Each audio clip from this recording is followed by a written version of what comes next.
Հուլիսի 6-ին Կապանում մեկնարկեց ամառային զորակոչը։ Կապան եւ Քաջարան համայնքների 18-ամյա տղաները մեկնեցին հայրենիքի առաջ պարտքը կատարելու։ Ծնողներ, հարազատներ ու ընկերներ հավաքվել էին Դավիթ Բեկի հրապարակում հրաժեշտ տալու զինակոչիկներին։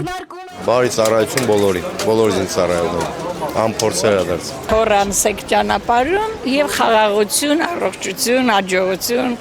կապույտ երկինք եմ ցանկանում։ Ամենայն խաղաղություն, առողջություն, բարի վերադարձ, ուրիշ ոչ մի բան։ Թորնիկից ճանապարհում եմ բանակ, կցանկանամ Աստված առաջինը պահապան լինի իրանց ծառայությունը լինի խաղաղ, անվտանգ եւ պատվաբեր։ Դու մեզ այսօր եւ թող մեզ պատից մեր որպես մենք թող բերոց պարտապանած եմի տանից։ Կապանի տարածաշրջանի հոգևոր հովիվը միասնական աղոթք բարձրացրեց, փոխանցելով Սյունյաց թեմի առաջնորդի օրհնությունը։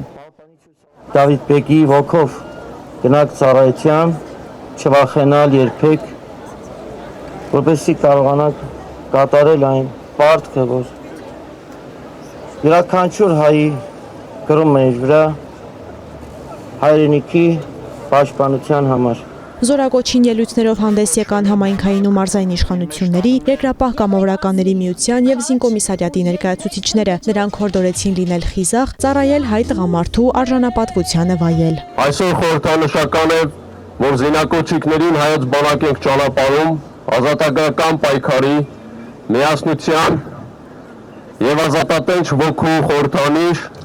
զորահրամանատար Դավիթ Բեկի հուշարձանից։ Մեկնեք ծառայության հանուն հայրենիքի Դավիթ Բեկաբար։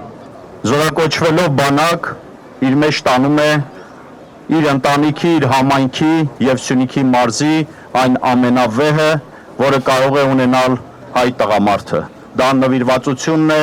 Հայաստանի Հանրապետությանը։ Երկրապահը մշտապես հավատարիմ մնալով իր սկզբունքներին միշտ ազգային բանակի կողքին է, հայ զինվորի կողքին։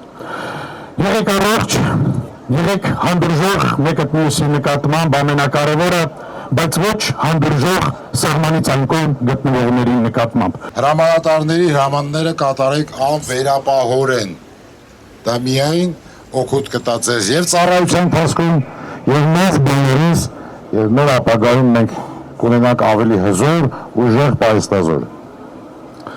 Ձեզ բոլորիդ մաղթում եմ անփորձանք ծառայություն, մեր երկրի խաղաղություն, անփորձանք վերադառնաք։ Տղաները գնացին համալրելու հայոց բանակի շարքերը, խոստացան ծառայել արժանապատիվ 1.5 տարի անց ողջ եւ առողջ վերադառնալ ծնողների գիրկը։ Աննա Մելքումյան, Տիգրան Թումանյան, Սյունիք լուրեր։